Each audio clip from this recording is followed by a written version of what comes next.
ये जो दावत इफ्तार का आयोजन होता है, ये सिर्फ कौमी यकजहती का एक ये है। इसको किसी कास्ट से लेकर, किसी मतलब रीजन से लेकर नहीं देखना चाहिए। अब गिरिराज सिंह जी का बयान वैसा नहीं होगा तो भारतीय जनता पार्टी में उनकी अगर यहाँ रफ्तार नहीं है, तो अभी कुछ दिन पहले सरकार में थे जीवेश भाई, हमारा सीधा में हो चाहे बिहार शरीफ में हो, ये चिंता का विषय है। और ये सरकार को बड़ी गहन जांच, आज़ादी से सांस लेने नहीं दोगे। और अपने पर आप कई जगह तो ये हुआ कि अपने से पत्थर चलाया इन लोगों ने, पुलिस अब उसके कोई जात का नहीं होता, न वो अतीक का बेटा है न वो सतीश का बेटा। देखिए, रामनवमी का जुलूस हो या फिर कोई भी जुलूस हो, गिरिराज सिंह को अपनी आत्मा में झांकना चाहिए। अब जो प्रशासन में बैठे लोग हैं, ये उनका काम है उसकी जांच पड़ताल करना कि किसने पत्थर चलाया। और इस तरीके के बयान से देश जुड़ेगा नहीं। ये जो पवित्र महीना है रमज़ान का, ये जो दावत इफ्तार का आयोजन होता है, ये सिर्फ कौमी यकजहती का एक ये है। इसको किसी कास्ट से लेकर, किसी मतलब रीजन से लेकर नहीं देखना चाहिए। अब गिरिराज सिंह जी का बयान वैसा नहीं होगा तो भारतीय जनता पार्टी में उनकी कोई पूछ होगी क्या? जाले के विधायक जीवेश मिश्रा ने कुछ दिनों पहले रमज़ान को लेकर के कहा कि बिहार को इफ्तार की ज़रूरत नहीं है, रफ्तार की ज़रूरत है, यानी विकास, शिक्षा, बेरोजगारी को लेकर के। देश में 10 वर्षों से उन्हीं की सरकार है। बिहार इस देश में नहीं है क्या? अगर यहाँ रफ्तार नहीं है तो अभी कुछ दिन पहले सरकार में थे जीवेश भाई, हमारा सीधा कहना है कि बिहार सरकार, जो भी वर्तमान सरकार हो या पिछले भाजपा जीवेश मिश्रा जब मंत्री थे उस वक्त, अगर रफ्तार नहीं था तो चिंता इन लोगों को होनी चाहिए। हमारे नेता चिराग जी तो कहते हैं कि बिहार को हमारा model, Bihar first, Bihari first चाहिए। हमारे कुछ विज़न हमारा है, हम बिहार को कैसे रफ्तार देंगे। और जो लोग सत्ता से जैसे हटते हैं ना, प्रतिपक्ष की जो आवाज़ होती है वो जीवेश भाई की आवाज़ है।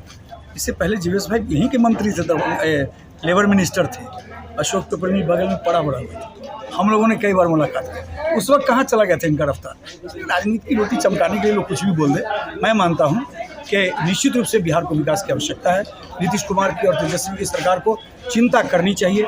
जितने मामलात अभी हुए हैं, चाहे वो सासाराम में हुए हो, चाहे बिहार शरीफ में हो, ये चिंता का विषय है। और ये सरकार को बड़ी गहन जांच की ज़रूरत है और उन तत्वों को उजागर करना चाहिए जिन तत्वों ने बिहार में सामाजिक यकजहती को तोड़ने का काम किया, सामाजिक सद्भाव को बिगाड़ने का काम किया।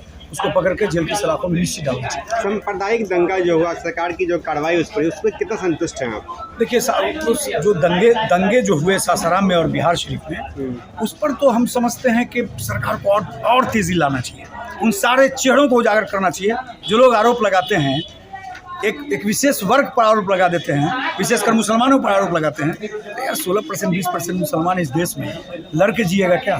तुम उसको ही तो आज़ादी से सांस लेने दो। आज़ादी से सांस लेने नहीं दोगे।